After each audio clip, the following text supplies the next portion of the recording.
Cae la tarde y en un rincón de la ciudad, en un pequeño jardín, alguien cuenta una historia, reflexiona en voz baja o conversa, paseándose bajo los árboles. Es hora de volver a casa, bajar la velocidad y darle tiempo al tiempo.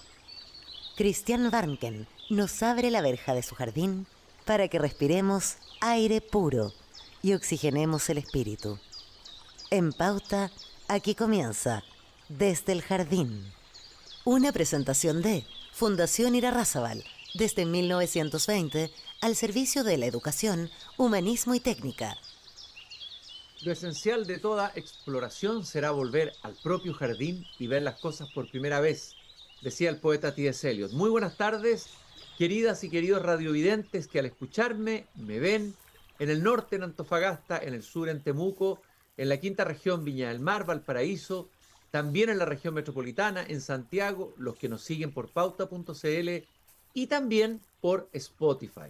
Estoy abriendo la verja de madera de mi jardín en uno de estos días calurosos, por no decir calurosísimos. Y siempre me gusta pasearme por mi jardín, observarlo. Hace tiempo que murió un copihue que tenía acá. No sé si eso tendrá que ver con el cambio climático o no, con las condiciones más extremas de calor o no. Un copihue que cuidaba con mucho afecto. Y me encontré con unos poemas de Jorge Tellier, que siempre suelo revisitar, el poeta sureño Lautaro, un exiliado en Santiago porque tuvo que venirse a estudiar acá a Santiago y echaba de menos, obviamente, el sur.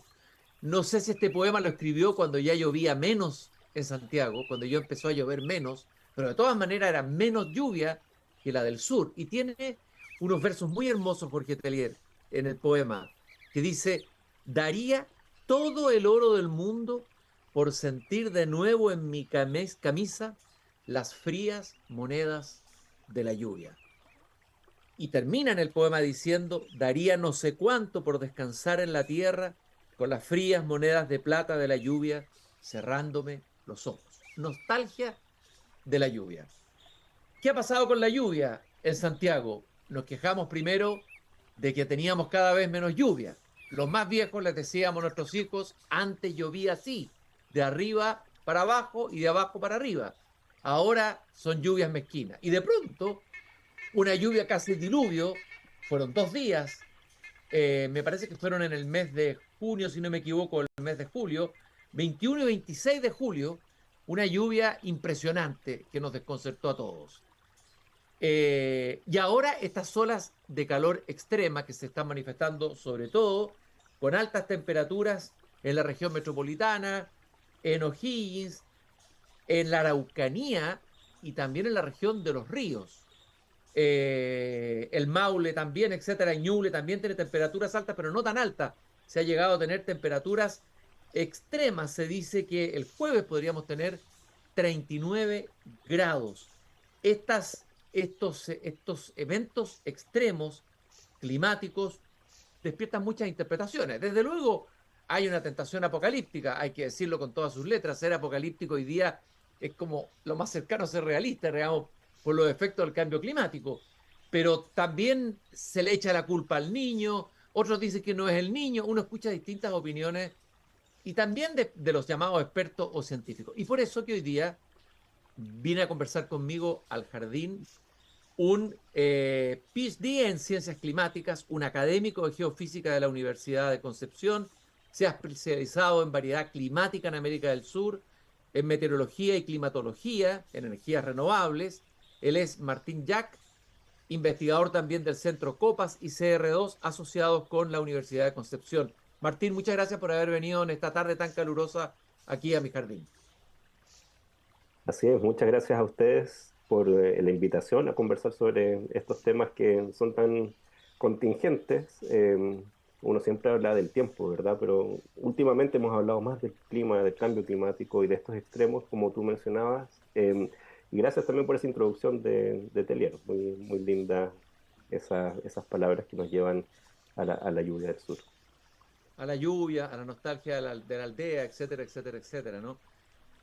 A todos los sureños que en Santiago de alguna manera siguen siendo en su alma sureños, ¿no? y recuerdan la magia, el sur, el clima, etcétera. Ahora, te leí una columna en la que tú hablabas, Martín, una columna de opinión sobre la variedad de eventos extremos en Chile. Estas oleadas de calor son parte de una variedad de eventos extremos, o sea, tornados, trombas marinas, heladas, olas de calor como las que tenemos ahora en verano, precipitaciones extremas, lo que hablaba yo recién.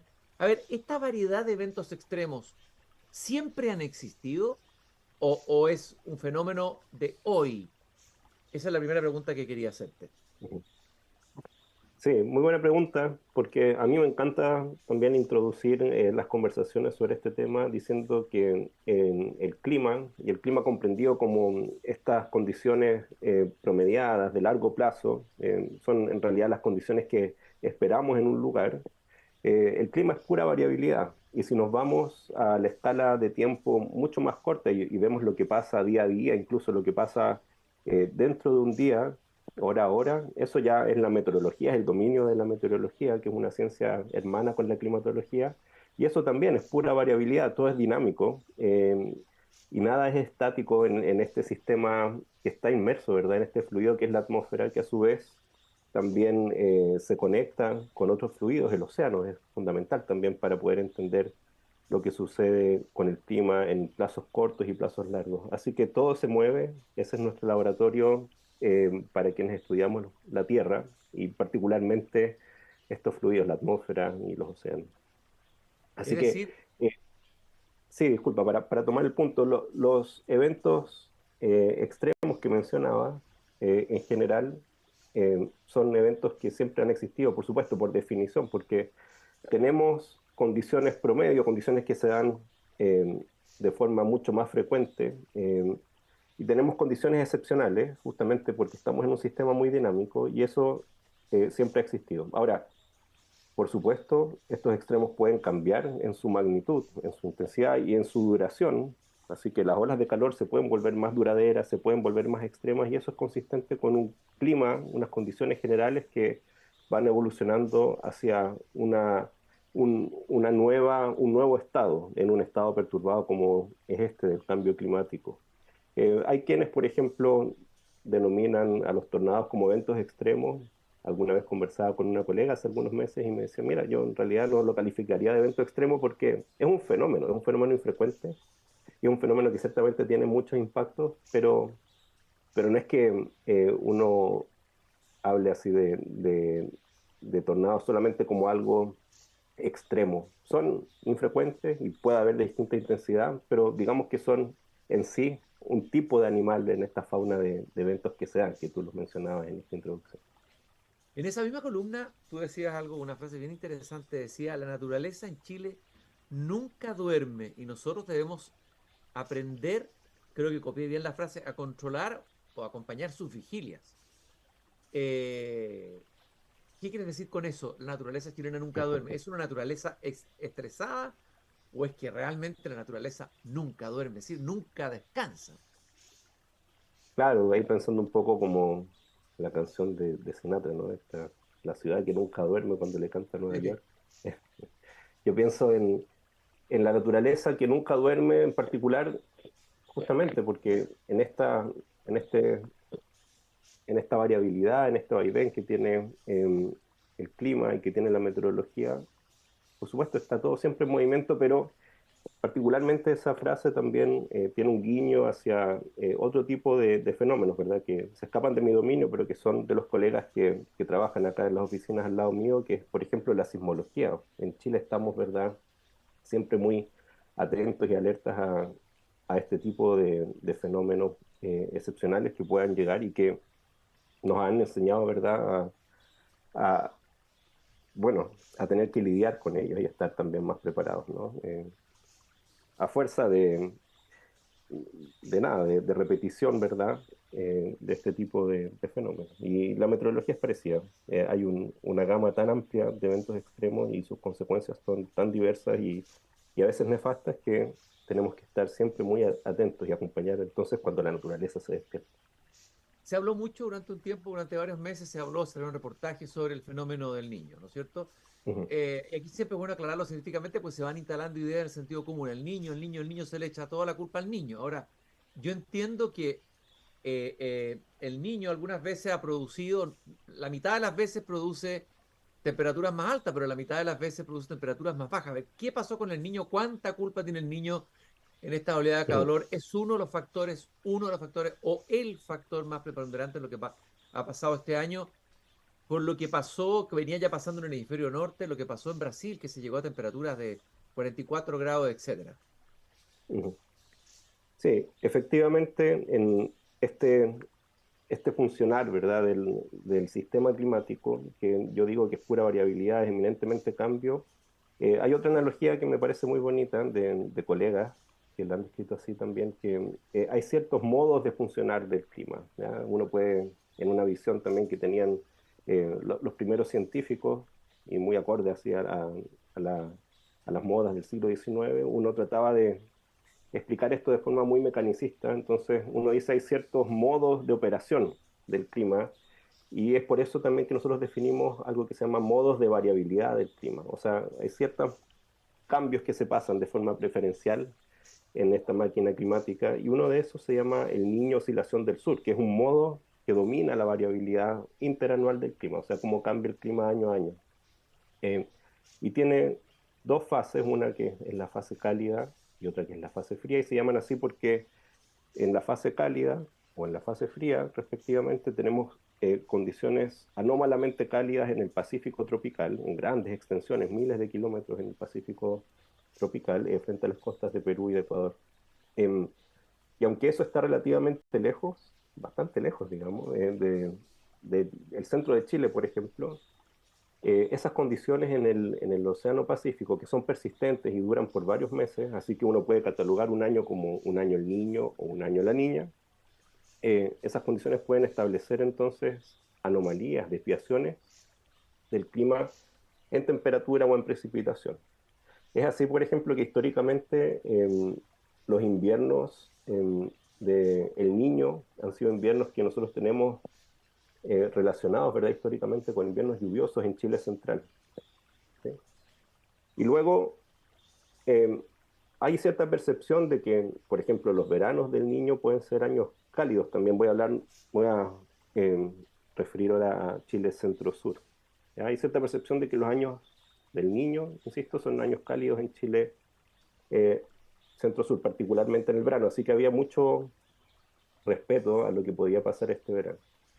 Eh, y la verdad es que este verano no ha sido particularmente caluroso. Si consideramos que el verano empieza en diciembre y vamos ahora ya finalizando enero, hemos tenido un verano más bien frío en las temperaturas máximas y es un poco contradictorio decirlo ahora porque estamos en medio de una ola de calor, ¿verdad? O de condiciones muy cálidas, entonces eso altera un poco nuestra percepción. Pero es muy cierto lo que tú decías, los veranos del Niño no son eminentemente cálidos y sin embargo puede haber periodos dentro de ese verano que son particularmente cálidos con temperaturas que llegan a los 40 grados, como sucedió ayer, por ejemplo. Así que uno se pregunta, bueno, ¿y qué induce eso? Los eventos muy extremos de temperatura de 40 grados tienen que ver entonces con la configuración de la atmósfera de ese momento, y a eso es lo que yo me refería antes como meteorología, es lo que pasa, digamos, en las escalas cortas de tiempo. Ahora, para no ser tan centralistas, ¿verdad? Y estar enfocados solo en la región metropolitana y Chile centro-sur, que ahí se aglomera mucha, una gran cantidad, una gran porción de la población. Para quienes viven en el extremo norte de Chile, ciertamente un verano del Niño es un verano cálido, y eso es porque la temperatura superficial del mar también aumenta sustancialmente en las costas del norte de Chile. Así que eso lo puede constatar cualquier persona que viva allá y seguramente también los bañistas que han estado visitando esos lugares. La costa de Chile, durante condiciones del Niño, es mucho más cálida y por eso también allá se han registrado muchas olas de calor. Y todavía estamos dentro de a ver, dentro del efecto del paso del niño, estamos ya, o el niño se está yendo, o todavía estamos dentro de eso. Estamos en una condición del Niño y esto tiene estas escalas justamente interanuales. Esto se estaba formando hace un año y tarda meses, ¿verdad?, en constituirse esa gran mancha cálida en el Pacífico ecuatorial. Hay que pensar que son volúmenes inconmensurables de agua que aumentan su temperatura. Y eso entonces es un fenómeno que tiene mucha inercia y se demora del orden de meses, y también para poder desaparecer y pasar a condiciones neutras se demora también varios meses. Y justamente la proyección es que hacia otoño empiezan a decaer estas condiciones, y la probabilidad entonces de que tengamos una situación neutra en los siguientes meses empieza a aumentar a partir del otoño. Pero digamos que este evento del Niño va a ir decayendo suavemente justamente con la transición del verano hacia el otoño. A ver, entonces uno podría decir que estas temperaturas extremas no son la manifestación evidente del cambio climático, ¿o sí? La verdad es que a la mayoría de la gente no le gusta tener una respuesta ambigua, ¿verdad? Y lamentablemente los climatólogos muchas veces damos ese tipo de respuestas que no Sí. son tan concluyentes. Yo digo eso porque ciertamente eh, en esta situación en que estamos, donde hay un nuevo régimen climático, y esto producto de la emisión de gases de efecto invernadero a la atmósfera, y una atmósfera global que ha aumentado su temperatura en más de 1 grado desde el periodo preindustrial, ciertamente eso tiene una incidencia en todo el mundo, y particularmente en los eventos extremos. Eso está muy probado. Así que hay una parte de los eventos extremos que refleja eso, que esto sucede en una nueva condición. Pero también, por ejemplo, esta variabilidad interanual de la que hablábamos es un factor o un ingrediente adicional a esta tendencia a largo plazo que es el cambio climático. Eh, y sobre eso uno tiene una condición atmosférica que uno podría decir es la guinda de la torta para los eventos extremos. Es un gatillante de condiciones muy particulares que se dan en momentos también muy puntuales.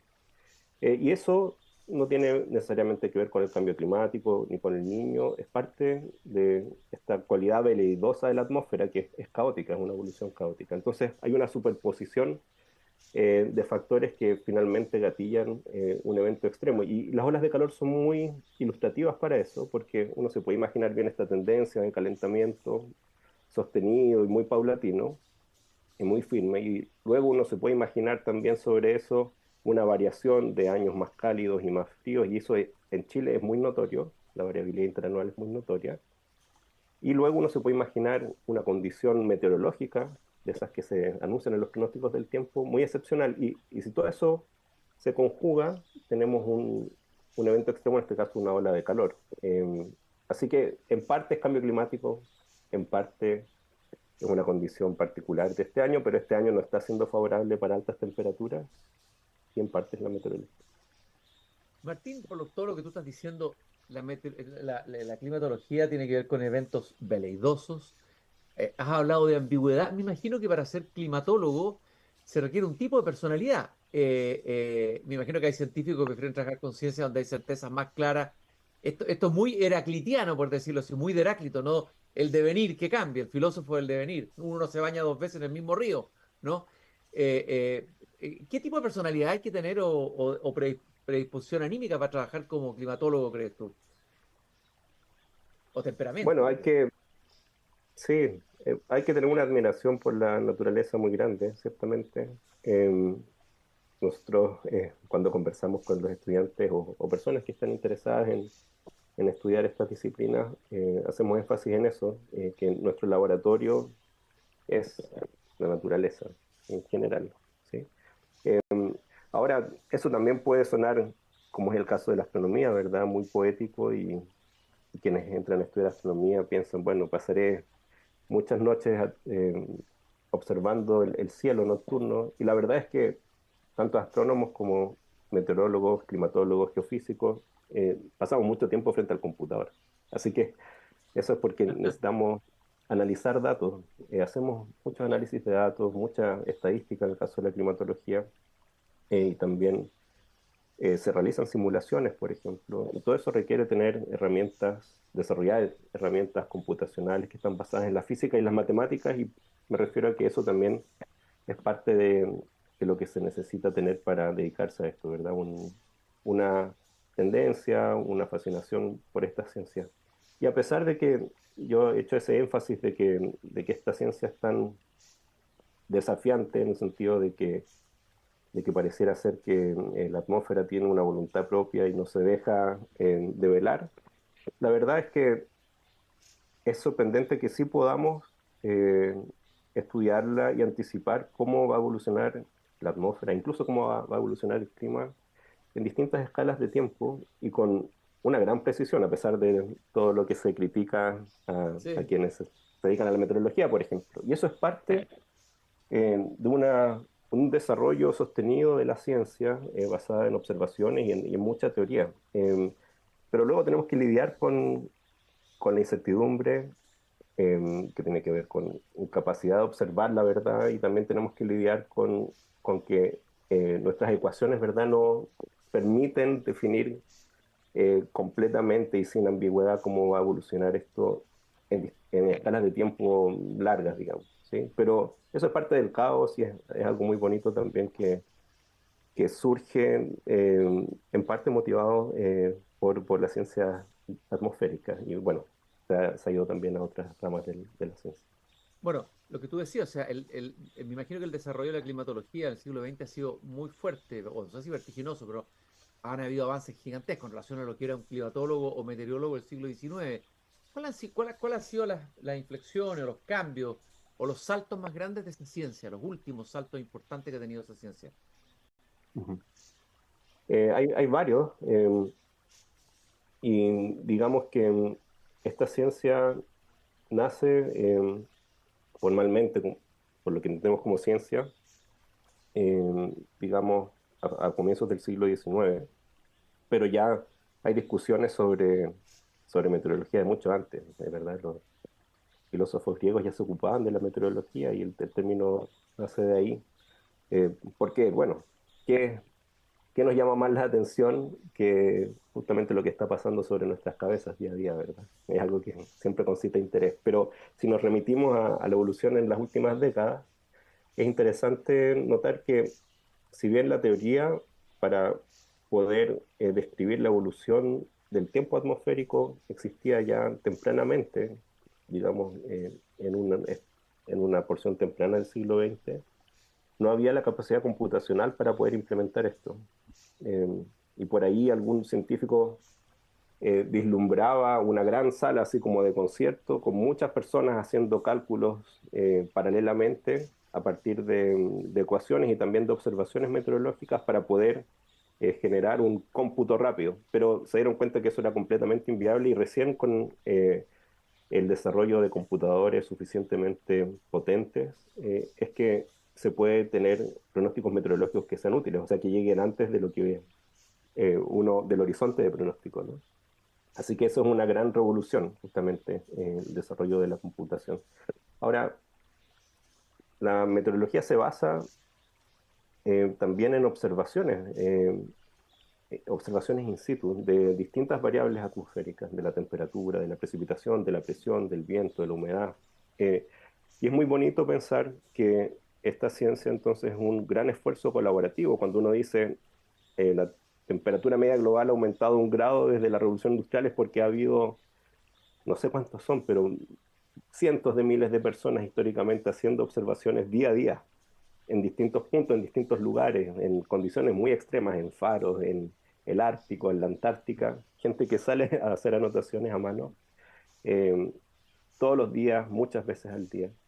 Eh, y eso es ciertamente un gran esfuerzo. Y ahí otra revolución importante es el advenimiento de la época satelital a fines de los años 70, cuando se pusieron entonces en órbita sensores en los satélites que permiten observar el cielo, o sea, y no solo el cielo, bueno, toda la superficie terrestre.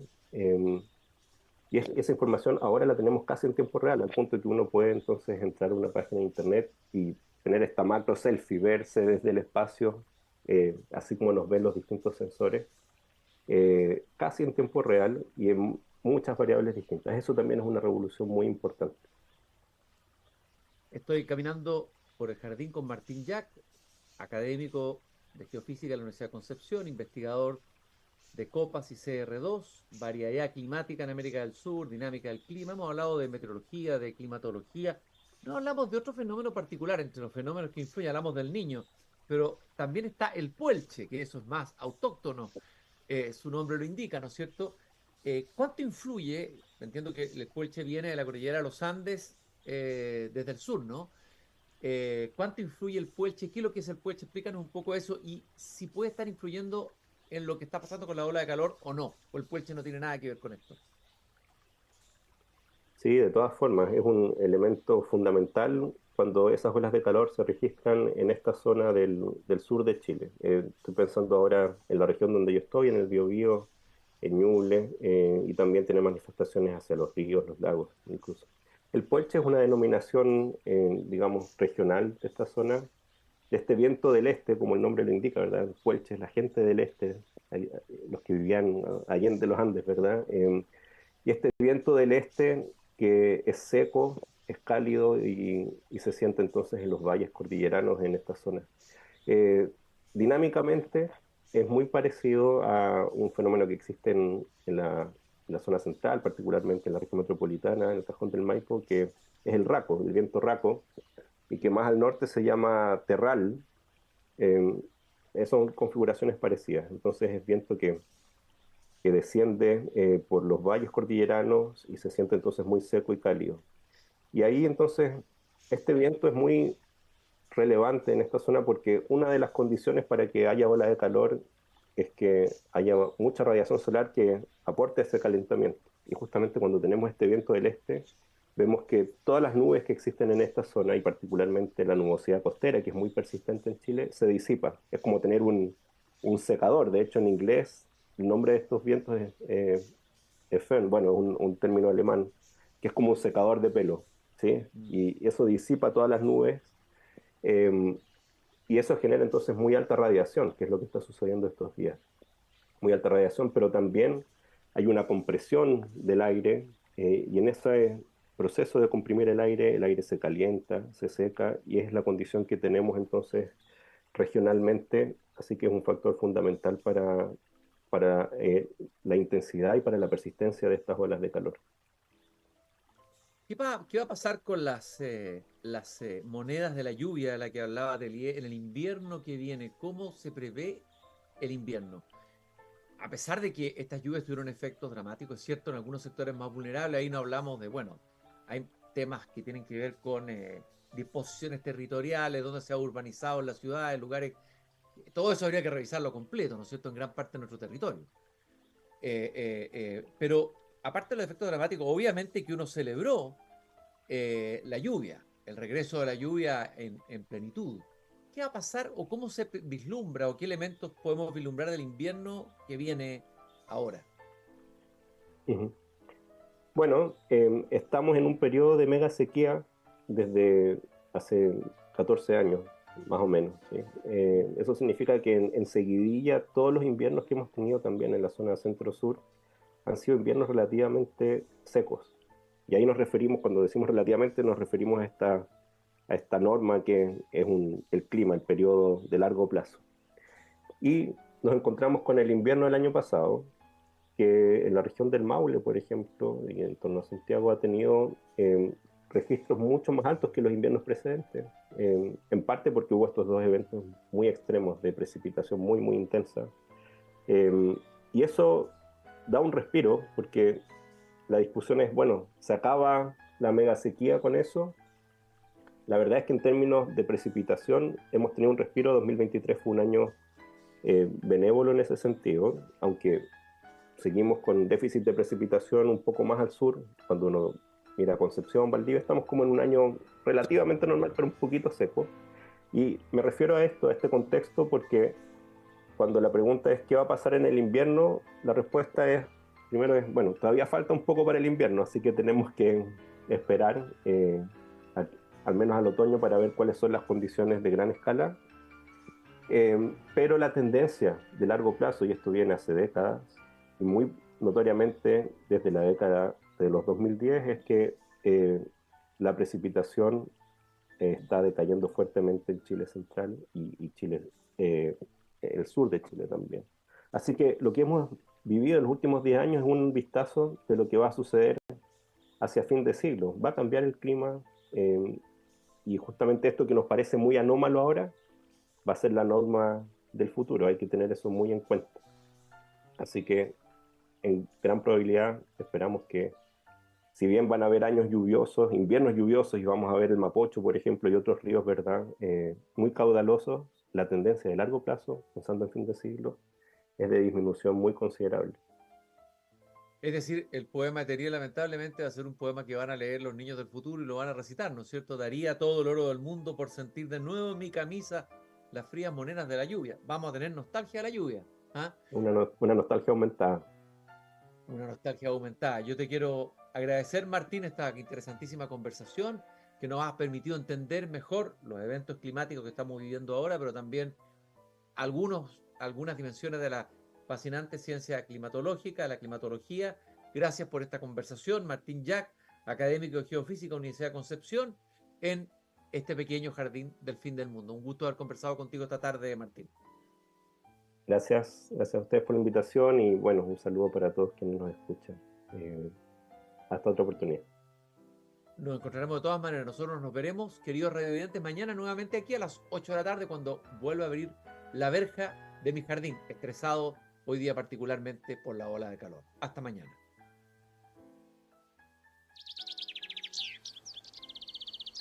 Es hora de cerrar la verja de madera del jardín. Pero Christian Warnken la volverá a abrir todos los días de lunes a viernes a las 20 horas en Radio Pauta, cuando comience de nuevo Desde el Jardín. Una presentación de Fundación Irarrázaval, desde 1920 al servicio de la educación, humanismo y técnica.